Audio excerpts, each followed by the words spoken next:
Hi, everyone. Welcome, and thanks for joining us for Stars of Franchising. Get ready for a roller coaster ride through the world of franchising as we bring you the best stories of inspiration and entrepreneurial grit and turning dreams into franchise realities. That's right, Vinny. From emerging to global brands, we'll chat with the genius minds behind the magic. All brought to you by the Tariq Fareed Franchise Institute at Babson College. I'm Ab. And I'm Vini. Now, buckle up for some serious inspiration.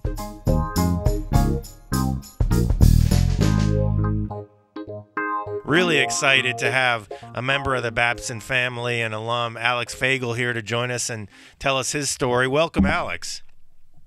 Thank you so much, Ab and Vinny. Thanks for having me.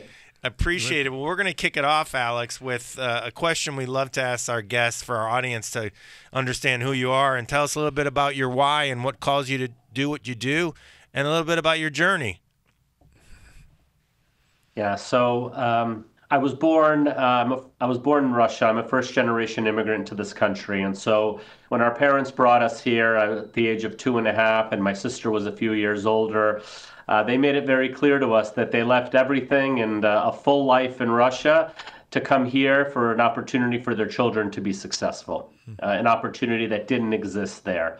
So I feel a great advantage all through the decades growing here and to make good on the sacrifices that our parents made for us for leaving their life in their mid 40s. I'm in my mid 40s now with 3 children, and I couldn't imagine leaving and going to a foreign country where I didn't have any language, any money, any relatives to just start over. That seems like a very daunting challenge. So I've had that fire inside me to make good on those sacrifices that they made. Wow.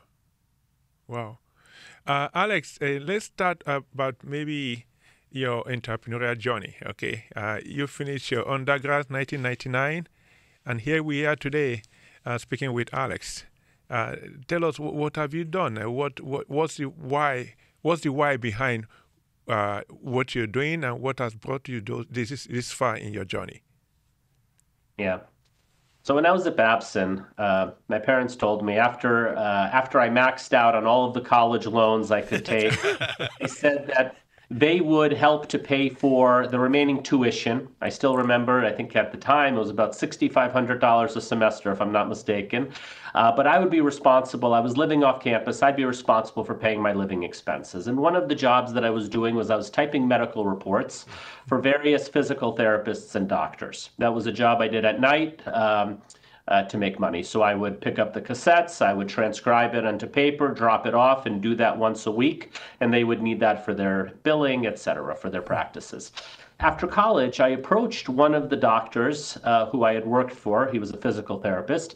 And I was looking for something entrepreneurial to do. I was probably about 3 years out of school.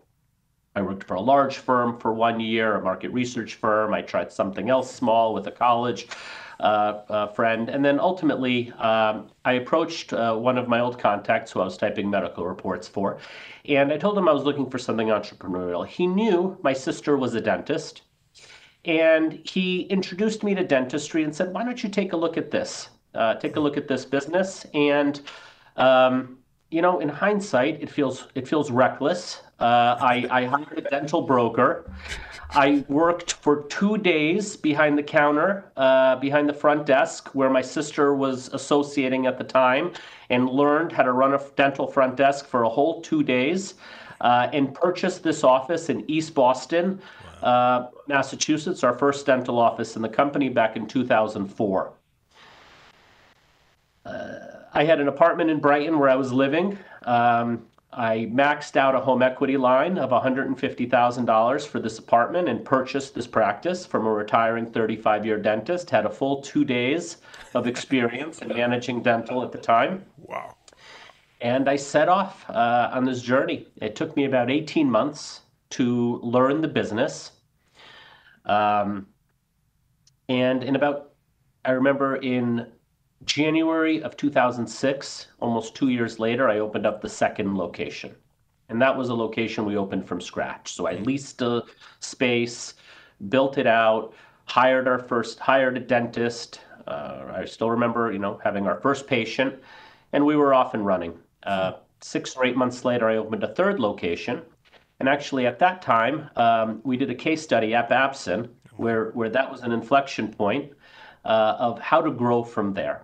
And that was the first sort of decision where in hindsight, it was a quasi-franchise model through partnerships. It wasn't a formal franchise model. What I did to begin growing at that time and ultimately to begin growing at that time is I began bringing on old friends and colleagues who I had worked with. And I said, here's this entrepreneurial thing that's actually working. I have 3 locations now that are generating positive cash flow. I remember at Babson, the definition that President Spinelli, who was my professor at the time, said, happiness is defined as positive cash flow. I still remember that statement. Cash is king, right? And so there was a level of happiness. Something was working. There was positive cash flow. And I brought an old friend on, a friend of a friend, a colleague who I had worked with, and I said, let's open an office together. I will give you the know-how. I will help you to get it open and to get going with it. They were also looking for entrepreneurial ideas. This is in our 20s when we were young, almost 20 years ago now. And over the years, I brought on 8 partners, almost a similar analogy would be like 8 franchisees. Got it. And together, over the last 19 years, we've opened 57 dental offices across the Northeast. What? Wow. What? There's more to the story, but Yeah. I'll pause there. Yeah, That's great. the last That's 19 great. years. Well, and I, we love the entrepreneurial spirit, and I think one of our messages we're hearing too for our audience is there's a lot of different ways to scale, and you mentioned the variation on franchising, but really partnership and kind of almost like a joint venture or even a license agreement. But early on, Alex, when you're running 2 to 3, and my question would be, was it called My Doctor Dental then? Is that the and then 2, what did you see there that you thought there's something here to scale? Was it the practices were fragmented? Was it efficiencies? What did you see that made you believe you could get to where you are today? Or maybe you didn't, but tell us your thinking. So, Ab, we were called Family Dental back in the day. Got it. We, around 2009, I believe, we wanted to launch, we had some hardships where we had some insurance, we were facing some insurance tightening of eligibility, and we were concerned about our patient base, and we wanted to go out and market for a larger patient base. We wanted to go on the radio, go on television, begin regional, local mass media marketing. Right. And we realized that we can't go on the radio and promote family dental because there's a family dental in every town and in every street that we would be sending our competitors to. We needed a name that we could own, whatever it was, but something unique. Family Dental wasn't a unique name. And so we sat in boardrooms as a partnership group, and we came up with one name after the next. We stood in supermarket exits surveying people when we had our top 4 or 5 names. One of our lead names at the time was Mr. Dental. And somebody I remember came out, one of my partners called me. He was surveying some people that Saturday, and a customer came out from the Stop and Shop and said, well, what about Dr. Dental? And there's alliteration there, and we loved the name. And that's how it became Dr. Dental. And then we went on the radio with a mass marketing campaign that year, Dr. Dental, and that was a name that we could own and capture market share by going in the market. So, Alex, when you look at the way you scaled from just 1 unit to 50 plus units now, what is it? What is that core that you kept replicating? Because even though it's not like a franchise system in the traditional franchise system, but within your unit, it's more like a franchising within the house, So what is that core thing that you've been replicating? Because I'm sure it's something you understand very well. Yeah. You know how 1 and 1 and 2 becomes 1 and 1 becomes 2 and 2 and 2 becomes 4. That you say, okay, I'm going to invite this my former colleague, this my other friend, and you explain to them, I say, okay, I'm in. So what is it? What is that core knowledge base that you've been replicating over the years? Yeah. So I think it starts with a focus on unit economics. One of the things I learned at Babson was it doesn't matter how big or, we have to focus on making sure each location is profitable, a focus on unit economics. But besides that, in hindsight, I think one of the core competencies that we developed and we had early on was real estate competency. We understood what to look for in locations and what to look for in replicating locations. So one example I'll give you is we began opening in supermarket anchored shopping centers. We realized our first locations were on busy main streets. And then one day we stumbled into supermarket anchored plazas and exterior strip plazas. And we realized that there's nowhere that mom and dad go as frequently as to the supermarket. Walmart might be a once a month, Target might be a once a month, supermarket 8 times a month. You're going to a supermarket anchored plaza to get your groceries. We also realized that people are loyal to their supermarket. They typically go to the same location, the same grocer, time after time for whatever commuting, convenience, etc. So over the years, we had a number of markets where we had multiple locations, even in the same town, as long as the market size dictated allowing it, because there was a unique set of consumers going to the Stop and Shop on one side of town and the Market Basket on the other side of town, and we could capture both. We used to say that if we thought a competitor could go into that secondary plaza and be successful, then we ought to be our own competitor and capture that market share.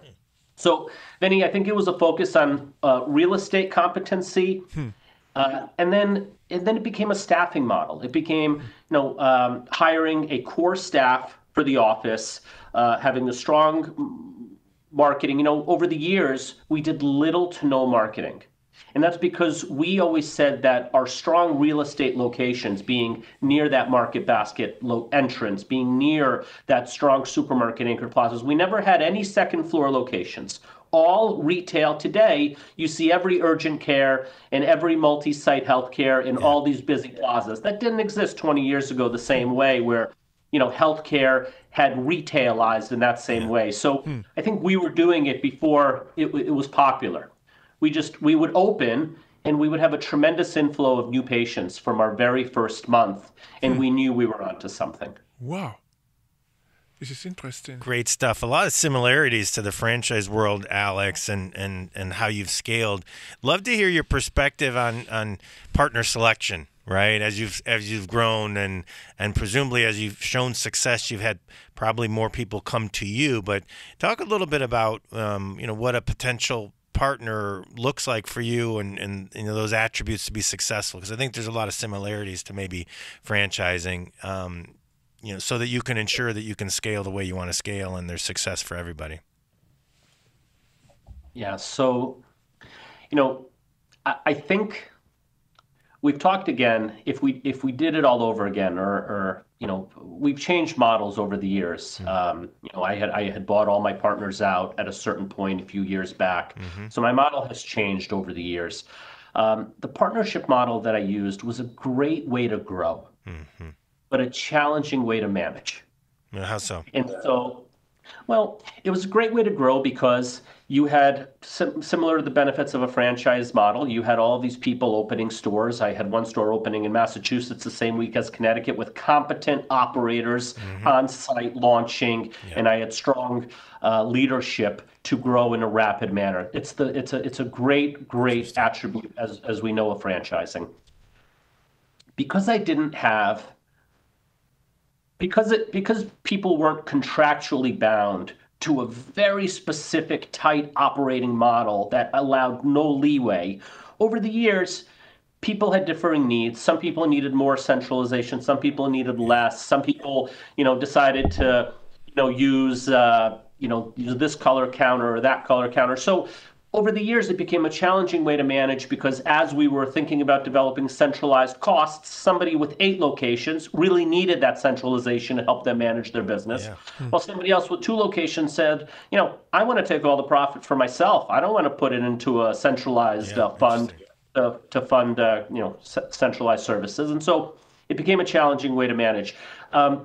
over the years, some people worked less hard. And so when we were looking for institutional investors, we ultimately sold the company in 2019 and partnered with a private equity firm that we're still with today.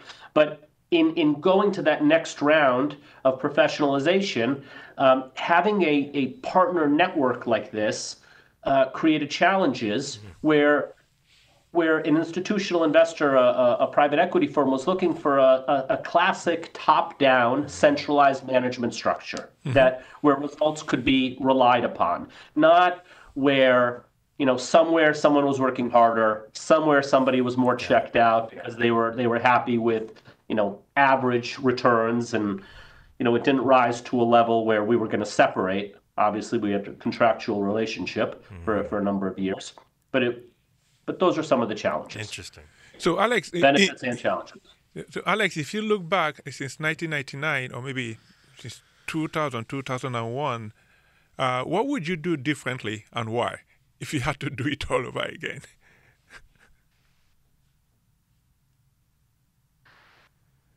So it was challenging transitioning from the structure I have been speaking about to a centralized top-down structure that we were able to ultimately attract institutional private equity. It was a challenging transition that came with bumps and other things.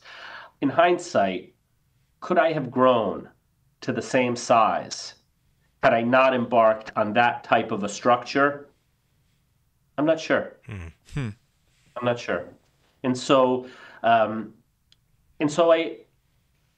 I don't have regrets in that regard. I think, if it wasn't these set of challenges and these bumps, then there would have been other sets of challenges and other bumps, like every entrepreneurial journey has. Yes, Alex. So you don't have regrets, but there are bumps there that you say, I learned from it. It was not a failure. It was thanks that I took action that made me to face some things, that I got exposed to certain things that made me to grow as a person. So if you look back all these years, what would you say are the top 2 or 3 things that this was what I learned thanks to getting burnt? Okay, even though you don't see it as getting burnt, but you say, okay, I learned something valuable here. Yeah, so I completely agree with you, Vinny. There's no such thing as failure, and even in our pursuit to get liquidity with private equity, we had to go through challenges, and so I would just concur and say that there's no such thing as failure. There's only, we didn't get it done this time, and let's keep pivoting until we get it done, right? So I would encourage anybody who's listening to the podcast, who's on their journey, there's no such thing as failure. You just didn't get there yet, and to keep trying. Specifically on a couple things to talk about, I think having specific requirements of how much full-time involvement having your franchisees, having your partners have in the business, having very tight guardrails around expectations, and what minimum metrics have to be, whether it be from a customer satisfaction standpoint, whether it be from an employee satisfaction standpoint, whether it be KPIs in the business, not allowing somebody to grow faster than they're capable to grow, being able to say no. We've had many instances where somebody made a lot more money owning 2 locations, growing to 4 locations, and one losing location wipes the profit out of 2 winning locations. Yeah, wow. Right? And so, and then I would also say, knowing when to sort of take the rocks out of your backpack. At some point, you have to look at a location because there's ego, there's blood, sweat, and tears in that location that you put in, but it hasn't made money ever. It hasn't made money in 3 years. And being able to say, you know what? I'm going to shut that location and I'm going to move on, and I'm going to keep my focus on my winning locations. I'm getting the whole, it's going to get there one day. Well, setting a firm timeline of when that one day is over. You get 2 years, you get 3 years, and that's it. If it doesn't get to profitability, close it. Let somebody else give it a try. Sell it, get short dollars for it, and get out of it and focus your attention to where you're making money and make more there. So, Alex, you before I pass it over to Ab, you talked about the strategy of locating your practice in a next to a place where there's heavy foot traffic, especially something that draws people from different things, whether to buy a piece of clothing, to eat, or to just shopping mall type of setting. During the pandemic, these were places that were no-go. So how did you survive the pandemic period? And what was your any major innovation during that time that you feel will continue to shape the way you run your business today? Yeah. So, Vinny, luckily we're located, 80% of our locations are located in exterior supermarket anchored plazas. So I think the interior malls took a bigger hit than, the exterior strip plazas. So, we got, I will say we got nervous when Amazon bought Whole Foods, and the predictions became that, over the years, less and less people are going to visit these plazas as well, that home delivery is going to go to some huge amount. We haven't seen that, affect us materially. But, the pandemic, we were mandated to close for 2.5 months per the various states that we're in. All of the protective equipment was needed for the hospitals, and dentistry was not allowed to function except for emergency services for 2.5 months. Incredibly challenging to get on a conference call in the morning with 400 employees and to tell everybody that we're not opening after Friday. To furlough, hundreds of people, to keep your team engaged day after day. We began doing daily calls, the executive leadership team, about 15 of us, which we've actually kept since the pandemic ended, because it's been so helpful to have that daily pulse of meetings. So, this morning I was on the line with my team. We meet every single morning, and that started during the pandemic because we needed that level of pulse of meetings. Just many learnings, Vinny. Learning how to do more with less. Really just having your back against the wall and needing to fight for survival. Love it. Love that example of the innovation from the pandemic that stuck, and you're using it to continue to improve, Alex. Let's talk a little bit about where you are today. With the number of locations, as you mentioned, over 50, a private equity partner. Alex, can you share a little bit about that selection of a partner in that process for our audience and listeners that may be considering outside capital? You sounds like you made some pretty forward-thinking thoughts about your organization to get you that point, right? To be in a position to do it. But can you tell us a little bit about that, Alex, and then where you go from here? Yeah. So my sister and I found ourselves in a situation where all of our, family net worth was tied into this business, and the best opportunity for us to take some chips off the table and to create some liquidity was through a private equity partnership. We hired a investment banker. We went through an entire process, and we had some options. One of the thoughts that I was going through, 2019, just before the pandemic, still early in my career, meaning, maybe I'm 40 years old at the time, is I said to myself, I had a 100% offer from some firms that wanted to acquire our company 100%, strategics. And then I had, the 70-30s, where they wanted to acquire a majority share, but still leave us, the management team, with a material share to continue driving the business forward. And I remember, dropping my child off at daycare in the morning and saying, what if I had nowhere to go right now?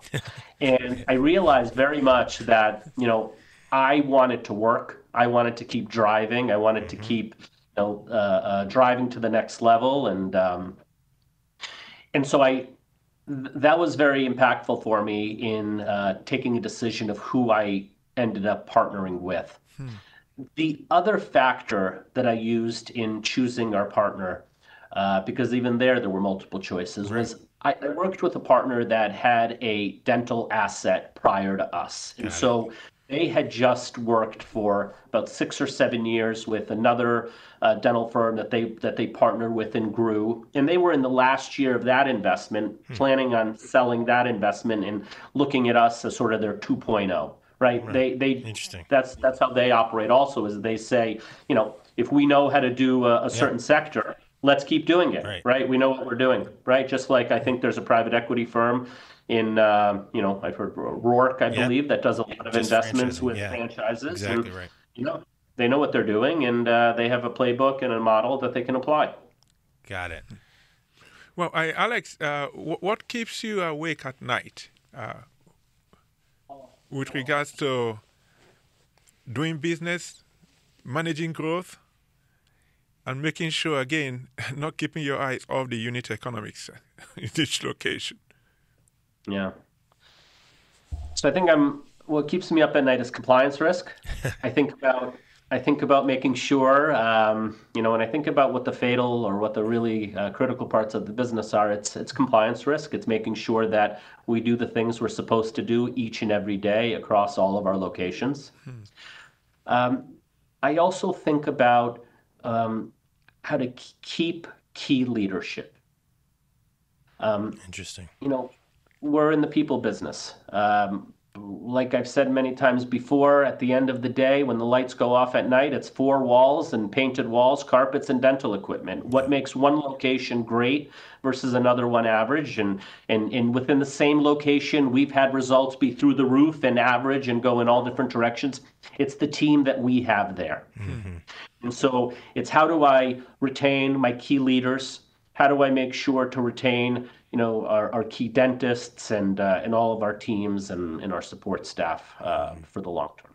Wow. Alex, one final one for me on the next level or scaling, and whatever you're comfortable sharing with, how franchising could fit into that, or how you look at it. I've seen some brands where maybe they get to the point where they're 50 company stores, or they decide franchising is right as a way to maybe infuse that same and keep employees.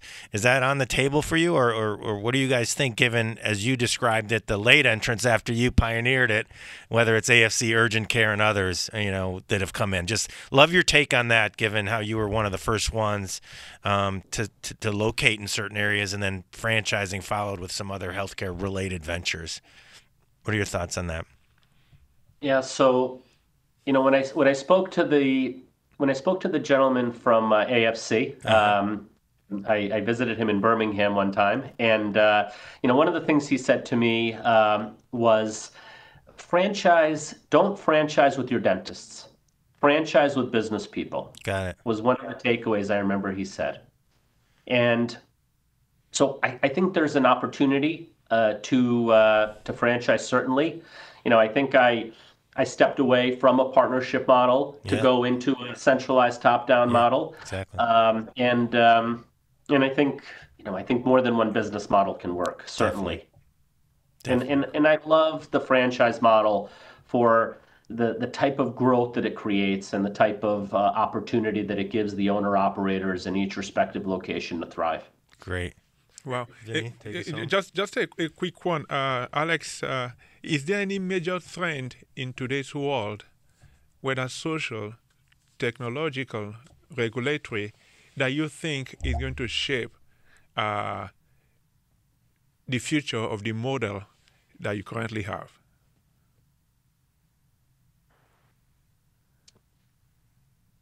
Yeah, today AI is being, AI and robotics are two things that are coming into dentistry and already in dentistry. So there's a number of firms, and we've trialed some of the products with AI, where they'll overlay their software onto all of our images, all of our X-rays, to help our younger associates to be able to identify caries and other dental diagnosis risk areas. It's still required for the dentist to diagnose, but it gives them something to look at and consider when they're making their diagnoses, right? So AI is playing a large role in dentistry in that regard. Wow. And the promise is, of course, that you'll be able to do better comprehensive treatment planning with your junior associates as they ramp up and get educated in that process as well. As well, robotics are starting to play a role in implants. We're seeing that now there are, just like in medicine, there are robots that can do a lot of these procedures with guided and assisted by general dentists, and that's only continuing to evolve. For now, they still need the general dentists. Okay. So Alex, so maybe the next time I meet Steve Spinelli, I'm going to say, okay, Alex sat in your class, did not go the franchise route. Okay. What did Alex see? So I'm going to ask Alex now. Alex, you have a group of students in front of you, and they are thinking franchising. I know that's not the way you took. So what would you say to them? I love franchising. I genuinely do. What I love about franchising is I think a lot of the risk is in the proof of concept early on in the model.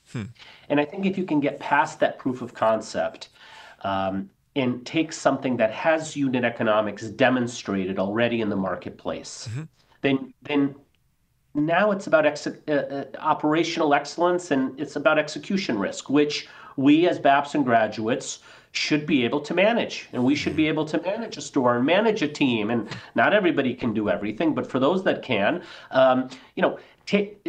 managing a location, then learning, we started with one location, right? And when you're there 100%, that's one skill set. Then you go to a second location and you can manage 50-50 of your time. And at some point, you learn to lead through others. And so I would say, you can take those steps one step at a time. You don't have to swallow that whole watermelon and say, how do I manage 10 franchises one day? You'll address that one day. You start with one in one location and you grow from there. But I love it. The other thing that I learned interesting from President Spinelli was that I heard him say, and I hope I'm not misquoting him, is that the money's made by the franchisees, not the franchisor. And I once thought that the top of the pile, the top of the heap is the franchisor. And interestingly, he commented that franchisees make all the money. And so from that perspective, I think it's an amazing opportunity to start with one location, find the right industry, find, all businesses have warts, find the warts that you can deal with, and then go to a second, go to a third. You can be all that you want to be, whether it's you want to live in one or two locations and have and not go any further than that, or grow to 100 locations. There's no wrong answer. Alex, given your understanding of franchising, which, from listening to you, it's just amazing how you sort of use franchising within what you do. And then it's not the traditional thing, but it's still franchising in its own respect. What would you say people misunderstand the most about franchising?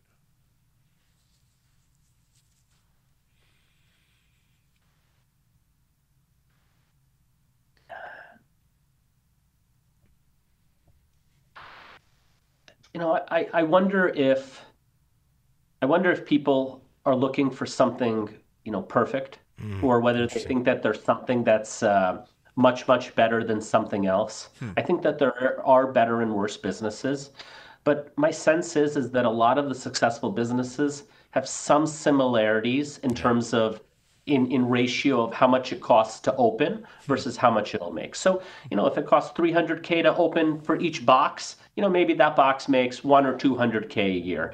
If it costs $3 million to open that box, then you're going to have a proportionately higher income in ratio. And then I think you want to think about, what is the payback period per location, and what therefore allows you, how fast you can go to a second location. So if you don't have a tremendous amount of capital, you might want to start with lower. One of the things that benefited us in our early years was each location back 20 years ago was, $200,000 to $300,000 to open. Yeah. Reasonable. So, and it was reasonable. And so once cash flow started, with 2 locations, I could open up a new location every 6 months, and with 3 locations every 4 months. And so, you begin thinking in that regard of, how much cash flow can I get from my locations to then be able to open up the next one and the next one and be able to scale that way versus something that costs $1 million to open per box. And maybe the return isn't always, commensurate with that. Hopefully it is. But back to the earlier, point, Vinny, I just think that a lot of things will work versus just one thing. One thing. And so... Wow. That's great. That's great awesome. insights. And Alex, thank you so much for your contributions today and in the past. And you really do epitomize, the Babson entrepreneurial spirit, and it's great to see you create an economic and social value and you really touched upon a lot of things that really resonate for our audience seeking to have the success you have. So thank you on behalf of the Tariq Farid Franchise Institute and Babson. It's always great to have one of our family that we're proud of out there doing great things, but more importantly, sharing with others. So we look forward to continuing to collaborate and helping you any way we can here at Babson as you continue your journey. Thank you so much. Thank you, so Alex, much for having me on today. Thanks for joining us on this episode of Stars of Franchising. Stars of Franchising was produced at Babson College, engineered by Travis Gray. Karen Soa is our guest coordinator, and music by Ralph Taylor. If you like Stars of Franchising, be sure to review us wherever you get your podcasts and spread the word and share these stories any way you can.